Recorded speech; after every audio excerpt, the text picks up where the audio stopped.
মসজিদ পরিচালনা কমিটির সভাপতি, যিনি মোতাওয়াল্লি হিসেবেও পরিচিত। মসজিদের দেখভালের দায়িত্ব থাকে তার কাঁধে। সাধারণত স্থানীয় মুসল্লিদের মধ্য থেকে নির্বাচিত ব্যক্তি এ দায়িত্ব পালন করে থাকেন।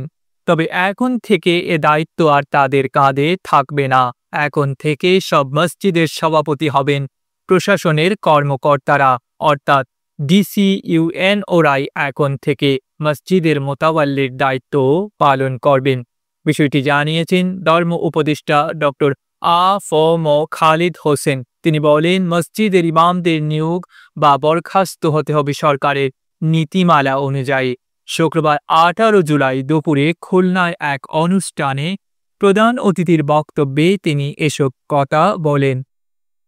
ধর্ম উপদেষ্টা জানান, দেশের সকল মসজিদের সভাপতি হবেন জেলা প্রশাসক ও উপজেলা নির্বাহী কর্মকর্তারা। এছাড়া মসজিদে ইমাম নিয়োগ ও বরখাস্ত নীতিমালা অনুযায়ী করতে হবে, এমন বিধান রেখে মসজিদ ব্যবস্থাপনা নীতিমালা করা হচ্ছে।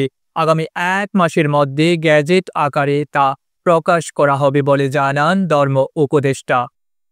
ধর্ম উপদেষ্টা বলেন, মসজিদের কাজে নিয়োজিতদের 2015 সালের পে স্কেল অনুযায়ী বেতন ভাতা দেওয়ার সুপারিশ করা হয়েছে। মসজিদের ফান্ডে যথেষ্ট টাকা থাকার পরও ইমামসহ অন্যান্যদের কম বেতন দেওয়ার বিষয়টি মেনে নেওয়া হবে না।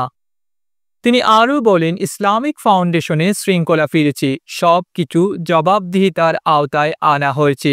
মসজিদে সন্ত্রাস, মাদক, নির্যাতন সহ বিভিন্ন অপরাধমূলক কর্মকাণ্ডের কৌশল নিয়ে আলোচনা করতে হবে। পাশাপাশি হালাল জীবিকার ওপর জোর দিতে হবে। ধর্ম উপদেষ্টা বলেন, ইমামদের জনবান্ধব হতে হবে, বাস্তবভিত্তিক ওয়াজ নসিহত করতে হবে, যাতে মানুষ সচেতন হয়। মব তৈরির সংস্কৃতি সমাজের জন্য কতটা ভয়ঙ্কর তা মসজিদে আলোচনা করা দরকার। মসজিদ ভিত্তিক শিক্ষাকেও নিতে হবে দায়িত্বশীলতার সঙ্গে।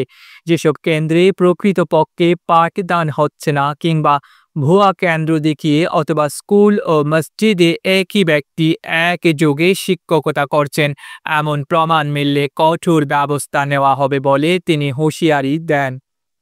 উপদেষ্টা আরও বলেন, দেশে অপরাধের মাত্রা কমছে না। অপরাধের এত প্রবণতা পৃথিবীর আর কোনো দেশে নেই।